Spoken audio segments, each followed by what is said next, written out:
Hey guys, welcome back to study medium channel. तो हम लोग इस सीरीज में पढ़ रहे हैं कि बीएससी नर्सिंग, एएनएम, जेएनएम और पैरामेडिकल करने के बाद एक गवर्नमेंट हॉस्पिटल में जॉब कैसे पाना है।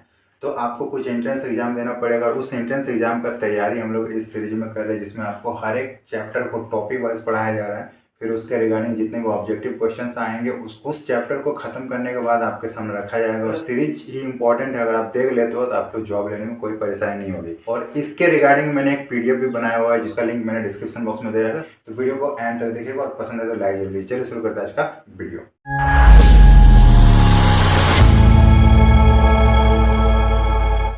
तो आज हम लोग पढ़ेंगे फंडामेंटल ऑफ नर्सिंग। इससे बहुत सारे क्वेश्चंस आपके एग्जाम में आते हैं, ठीक है। पहले मैं आपको कॉन्सेप्ट बता देता हूँ, उसके बाद आपको इसके ऑब्जेक्टिव क्वेश्चंस कराऊंगा, ठीक है। और जितने कॉन्सेप्ट मैं बताऊंगा वो सारे के सारे इंपॉर्टेंट टर्म होंगे। तो सबसे पहला टर्म है नर्सिंग शब्द। जो नर्सिंग शब्द है, इसकी उत्पत्ति कहाँ से हुई है, कौन से वर्ड से हुई है। तो इसकी उत्पत्ति हुई न्यूट्रिशियस वर्ड से, ठीक है। ये न्यूट्रिशियस वर्ड्स मीन्स क्या होता है, पालन पोषण करना, ठीक है, पालन पोषण करना। और इसी वर्ड से नर्सिंग शब्द की उत्पत्ति हुई है। ओके, चलिए। नर्स की जो अंतर्राष्ट्रीय एक संस्था होती है, पूरा इंटरनेशनल लेवल पे एक संस्था होती है जिसको आईसीएन बोला जाता है, ठीक है। और ये इसका फुल फॉर्म पूछा जाएगा, इसका फुल फॉर्म होता है international council of nurses. Okay, ये क्या करते हैं, पूरे विश्व में जितने भी नर्सेज है सबको रेगुलेट करते, कंट्रोल करते, ठीक है। इसी के द्वारा होता है। और भारत का अलग होता है, मैं उसको आगे आपको बताऊंगा, ठीक है। नर्सिंग क्या है, नर्स द्वारा किए जाने वाला एक ऐसा सेवा है, एक ऐसा काम है जो स्वस्थ या अस्वस्थ व्यक्ति को सामान्य शारीरिक, मानसिक या कार्यकीय क्रियाओं को पूरा करने में सहायता प्रदान करता है। और एक टर्म और है कि यह अस्वस्थ व्यक्ति को स्वस्थ करने की जो विधि होती है उसमें योगदान देता है। ये नर्स की परिभाषा है और इस परिभाषा को किसने दिया था, आईसीएन ने, ठीक है। अकॉर्डिंग टू आईसीएन नर्स की जो परिभाषा वो यही है। ओके, आपको समझ में आ गया। चलिए आगे आपको बताते हैं। एक लेडी का बहुत नाम आता है नर्सिंग फील्ड में, वो है फ्लोरेंस नाइटिंगेल, ठीक है। फ्लोरेंस नाइटिंगेल, आप ये देख सकते हो। इसकी स्टोरी आप समझ लो, इससे एक क्वेश्चन कन्फर्म पूछा जाता है। इसको बोला जाता है नर्सिंग का जनक, ठीक है। फ्लोरेंस नाइटिंगेल को नर्सिंग का जनक बोला जाता है। क्यों बोला जाता है, क्योंकि इन्होंने नर्सिंग का जो स्टार्ट किया था इन्होंने ही किया था, ठीक है। इसकी जन्म कब हुई थी, तो इनका जन्म हुआ था 12 मई 1820 को, और ये इटली के थे, ठीक है। बहुत सारे लोगों को लगता है कि ये इंडियन थे, इंडियन नहीं थे, ये इटली के थे, ये पूछा जा सकता है। फ्लोरेंस नाइटिंगेल इटली के थे, 12 मई 1820 को इसका जन्म हुआ था। और इसीलिए 12 मई को प्रत्येक वर्ष अंतर्राष्ट्रीय नर्सेज दिवस के रूप में मनाया जाता है। ये डेट तो आपको पता होगा, 12 मई अंतर्राष्ट्रीय नर्सेज दिवस, क्योंकि इसी दिन फ्लोरेंस नाइटिंगेल की जन्म हुआ था। ओके, चलिए अब इसका स्टोरी मैं आपको बता देता हूँ। जो ये लेडी थी, ये क्यों इतनी फेमस थी। उस टाइम युद्ध होता था, ठीक है। उन दिनों युद्ध होता था, और युद्ध होने के टाइम क्या होते थे, दिन भर युद्ध चलता था और रात में जितने भी सिपाही घायल हो जाते थे, अपने जगह पे बैठे रहते थे, तो वो घायल होते थे ना, तो ये लेडी थी उन घायल सिपाहियों का मरम्मत करने आती थी। मतलब वो घायल सैनिकों का जो तकलीफ था उसको दूर करने के लिए वो आती थी। और वो जब आती थी ना, रात को निकलती थी तो एक लैंप लेके निकलती थी, ठीक है। इसीलिए इसको बोला जाता है लेडी विथ लैंप। देखो यहाँ पे बोला गया है कि युद्ध के दौरान फ्लोरेंस नाइटिंगेल जख्मी सिपाहियों के उपचार हेतु रात में लैंप लेकर निकलती थी, इसलिए इसे लेडी वाली महिला, जिसको लेडी विथ लैंप के नाम से भी जाना गया है, ठीक है। ये एक पूछा जाने वाला क्वेश्चन है। और इनकी मृत्यु हुई थी 13 अगस्त 1910 को। और सबसे इम्पोर्टेंट चीज़ है कि इन्होंने एक बुक्स लिखी थी, उस बुक्स का नाम है नोट्स ऑन नर्सिंग, ठीक है, नोट्स ऑन नर्सिंग। ये पुस्तक बहुत ही इंपॉर्टेंट है। तो जितने भी टर्म हमने बताए ये सारे आपके एग्जाम में पूछे जाते हैं, इसको नोट डाउन कर लीजिए। चलिए अब आते हैं भारत में नर्सिंग की शुरुआत कैसे हुई। तो भारत में trade nurses association of India, जिसको TNI बोला जाता है, इसी के द्वारा अब भारत में नर्सिंग का जो है स्थापना हुई थी। ये कब अस्तित्व में आया था, 1908 में, ठीक है। और इस वर्ष सर्वप्रथम तमिलनाडु में पहली रजिस्ट्रेशन समिति बनाई गई थी, ताकि नर्सों को मूलभूत शिक्षा दी जा सके और ट्रेनिंग दिया जा सके। पहले नर्सों के लिए ट्रेनिंग और शिक्षा की प्रावधान नहीं था, लेकिन सबसे पहले TNI ने क्या किया, 1908 ईस्वी में तमिलनाडु में ये स्टार्ट किया, और उसी से आज नर्सिंग की जो संस्था है भारत में चल रही है। आगे देखिए, 1946 ईस्वी में 4 वर्षीय नर्सिंग ग्रेजुएट कार्यक्रम के लिए कॉलेज की स्थापना हुई और ये सबसे पहले दिल्ली और बेलोर में हुई। इससे पहले नर्सिंग 4 वर्ष की नहीं थी। अभी आप देख रहे हो जो बीएससी नर्सिंग है 4 वर्ष की, वो 1946 से स्थापना हुई थी। उसके बाद है इंडियन नर्सिंग काउंसिल, आईएनसी। इसका नाम आप बहुत सुने हो। आईएनसी क्या है? तो आईएनसी जो है ना 31 दिसंबर 1947 में पारित हुआ था। जिस साल हमारा देश आज़ाद हुआ था उस साल का एंड डे, ठीक है, आखिरी दिन में ये आईएनसी का स्थापना हुआ था, ठीक है, याद रहेगा। और उसके बाद एक दिन बाद ही 1948 आ गया और उस साल ये अस्तित्व में आया, ठीक है। तो आईएनसी की स्थापना को पूछा जाए 31 दिसंबर 1947। उसके बाद क्या किया? 1960 ईस्वी में पहला मास्टर नर्सिंग डिग्री कोर्स, और उसके बाद 2 वर्षीय पोस्ट ग्रेजुएट, जिसको एनएम जीएनएम के नाम सब जान रहे हो, 2 वर्ष 3 वर्ष, ठीक है, ये सब बाद में आया। और सबसे पहले इसका स्थापना दिल्ली में हुआ था, ठीक है, और 1960 में इसका स्थापना हुआ था।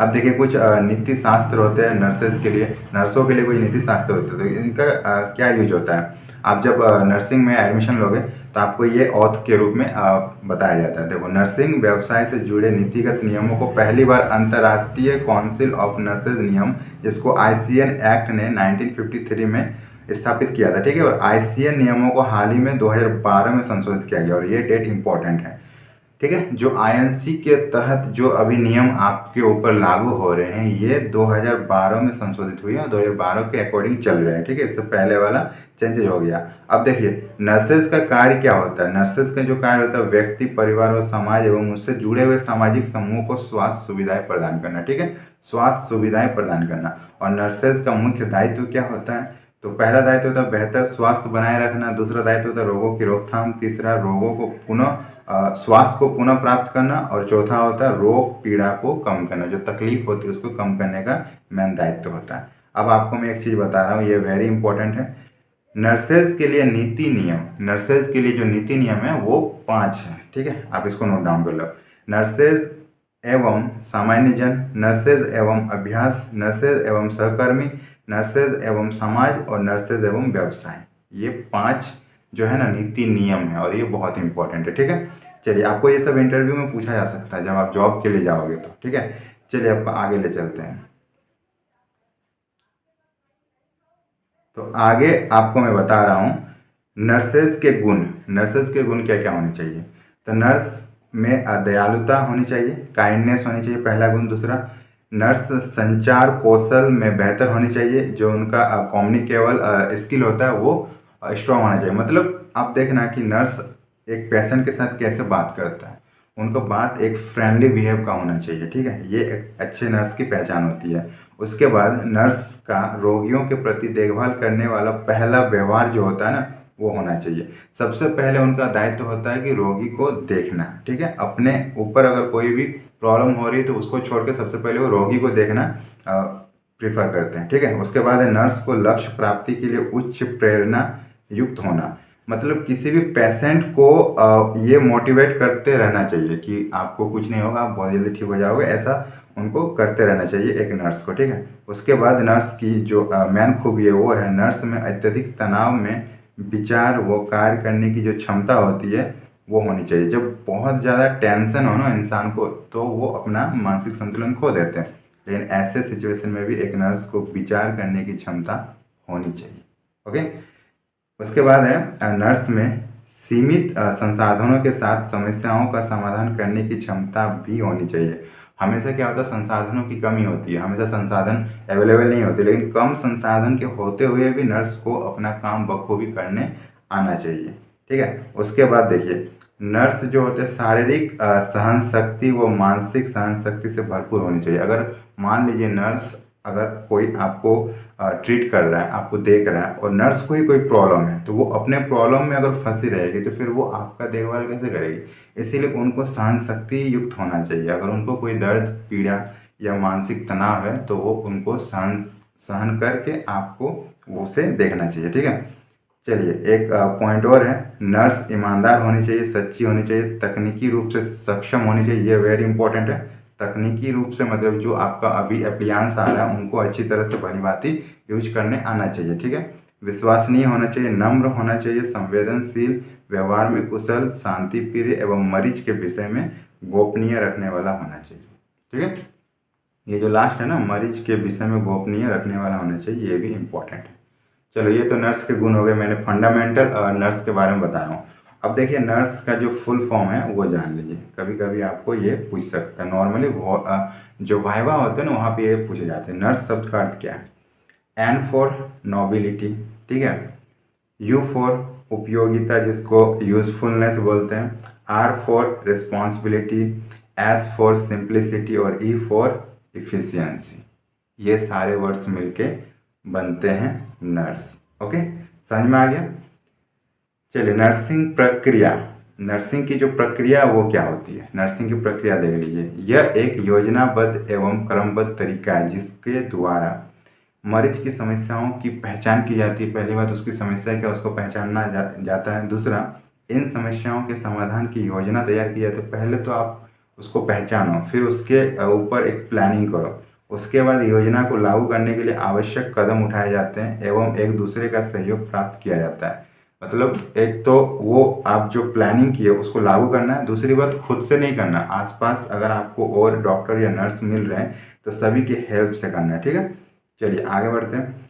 मरीजों की समस्याओं के समाधान के लिए तैयार की गई योजना एवं उनको लागू होने के प्रभाव एवं परिणामों तथा उनकी सफलताओं का आकलन किया जाना चाहिए। ठीक है, और एक बात और है कि जो नर्सिंग के जो 5 प्रक्रिया होते हैं ना, नर्सिंग के जो 5 प्रक्रिया होते हैं उसमें उसका जो कुल योग होता है वो ये इंग्लिश के डी अक्षर से प्रारंभ होती है। और डी मीन्स क्या क्या होता है मैं आपको बता देता हूँ, ये सारे आपको पूछे जाएंगे। डी मीन्स क्या होता है? डिस्कवर, शोध करना, खोजना, पहला तो खोजना होता है। दूसरा डिल, इसका मनन करना। तीसरा डिसाइड, निर्णय लेना। उसके बाद डू, कार्य करना। उसके बाद डिस्क्रिमिनेट, विवेचना करना। इसको बोलते हैं 5D। ठीक है, 5D इसी को बोलते हैं 5D, और 5D का फुल फॉर्म मैंने आपको दिखा दिया। ओके, तो जितने भी हमने टर्म बताई है सारे सारे फंडामेंटल बेसिक नर्सिंग का है। नर्सिंग की मूलभूत क्या इकाई होती है वो सब मैंने बताया, और इसको मैंने अच्छे से समझा दिया। अगर इसमें कोई भी प्रॉब्लम होता है आप कमेंट करके बताना, आपको मैं सॉल्व करूंगा। इसके बाद इससे जितने भी ऑब्जेक्टिव क्वेश्चंस आएंगे वो आपके सामने रखूंगा। ठीक है, अभी ये सिर्फ बेसिक था, इसके आगे आपको नर्सिंग के बारे में और जानकारी मिलेगी, तो हमारे साथ बने रहिएगा। ओके, तो वीडियो अगर पसंद आए तो लाइक कीजिएगा, सभी के साथ शेयर कीजिएगा और चैनल को सब्सक्राइब कर लीजिएगा। ओके, और पूरा सीरीज देखना हो तो डिस्क्रिप्शन बॉक्स में मैंने प्लेलिस्ट का लिंक दे रखा है, वहाँ से आप पूरा सीरीज देख सकते हो। और इसके रिगार्डिंग मैंने एक PDF भी बनाया हुआ है जिसमें आपको जितने भी इंपॉर्टेंट क्वेश्चन है उसको मैंने उस PDF में सेलेक्ट किया है, तो उसको भी आप जरूर डाउनलोड कर लीजिए और उसको पढ़ लीजिए, आपको बहुत ज़्यादा प्रैक्टिस हो जाएगा। उसका लिंक मैंने डिस्क्रिप्शन बॉक्स में दे रखा है, सभी लोग जाइए और डाउनलोड करिए। ठीक है, मिलते हैं नेक्स्ट वीडियो में, तब तक के लिए बाय बाय।